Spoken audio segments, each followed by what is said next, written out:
তো তিনি বলেছেন যে বেশি লেট করবে না। তো সে যখন আমাকে ফোন দিত, আমি যদি গোসল নাও করা থাকতাম, বেশ কোনো মতে একটু মুখে পানি দিয়ে চাউলে দিয়ে তার যে কোনো ফোনে রেসপন্স করার জন্য। তো সেদিন যেয়ে দেখি ছাত্র ইউনিয়নের ছাত্র নেতারা কয়েকজন বসে আছে, আমি গেলাম, তারপরে ছাত্র ফেডারেশনের কয়েকজন আসলো, আরো কয়েকজন আসলো।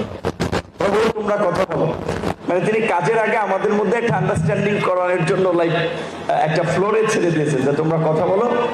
তারপরে সবাইকে যার যার এরিয়া অনুযায়ী কিছু খাবারের প্যাকেট সেগুলো দিয়েছিল। এবং তার কোভিডের সময় তার যে ত্রাণ কার্যক্রম ছিল গণস্বাস্থ্যের পক্ষ থেকে, সেটা আপনারা বোধহয় লক্ষ্য করেছেন, বস্তা ছিল, এক একটা বস্তায় 20 কেজি 25 কেজি 30 কেজির মতো খাদ্য সামগ্রী ছিল।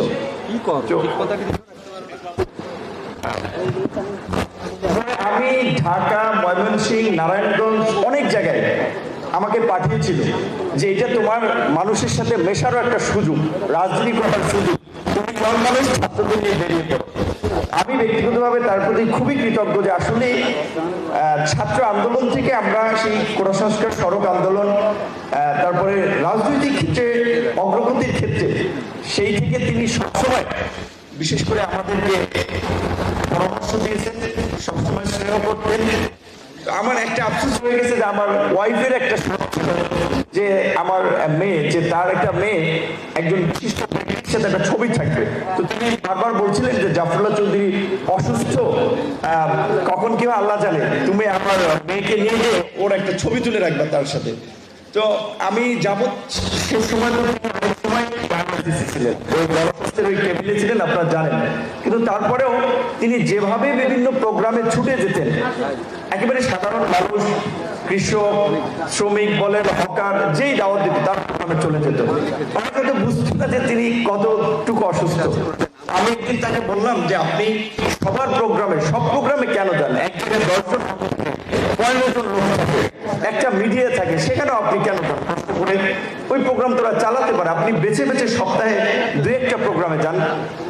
তখন সে বললো, দেখো তুমি কথাটা বলছো, আমি জানি যে লোক হয়, আমি গেলে 2টা লোক বাড়বে, ওদের এই খবরটা তিনি একজন ইন্ডিভিজুয়াল হিসেবে মানুষকে প্রতিষ্ঠিত করার ক্ষেত্রে, সংগঠনকে, ব্যক্তিকে তুলে ধরার ক্ষেত্রে এইভাবে কাজ করে গেছে। তো গত বছর একটা স্মরণ সভা প্রতিকূল পরিস্থিতিতে হলে এই বছর হয়েছে। আমি অনুরোধ জানাবো গণস্বাস্থ্য কেন্দ্রকে যে তার যে আদর্শ বলছেন আজীবন যোদ্ধা, দেশের বন্ধু, তার প্রতিষ্ঠানটা যেন সেইভাবে কাজ করে এবং আমরা সবাই তার প্রতিষ্ঠানটাকে সেইভাবে এগিয়ে নেই, তার প্রতিষ্ঠানের মাধ্যমে তিনি বেঁচে থাকবেন। এবং আমি আরেকটা অনুরোধ করবো, যেহেতু আপা সহ তার পরিবারের সবাই আছেন, তার পক্ষ থেকে উদ্যোগ নিলে আমরা সবার পাশে থাকবো। তিনি যে মানুষ, একজন পরিচিত মানুষ, প্রকৃত আদর্শবান মানুষ, তার নামে যদি কোনো একটা সিম্পল পুরস্কারই এই ধরনের মানুষকে সমাজের আমাদের প্রতি বছর গণস্বাস্থ্য কেন্দ্র থেকে কিংবা ভাবে সেটার একটা উদ্যোগ নেওয়ার জন্য আমি আজকের বা আয়োজকদেরকেও অনুরোধ জানাবো।